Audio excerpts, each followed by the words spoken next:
backups are your website's safety net. Today, I'll show you how to automate WordPress backups to Google Drive, so you never have to worry about losing your data again. Imagine your site crashes or gets hacked. Without backups, recovery is painful. But with automatic backups, your site's data is safe, always. Log into your WordPress dashboard, go to Plugins, Add New, and search for Updraft Plus. Install and activate it. This free plugin makes backups simple. Go to Settings, Updraft Plus Backups.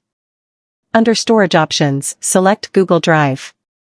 Sign in with your Google account and give permission. Now your backups will go directly to your drive. For busy sites, daily backups are best. And that's it, you've just automated WordPress scheduled backups to Google Drive. If this video helped, hit like, subscribe, and check out $2 Host for more WordPress tips and secure hosting solutions.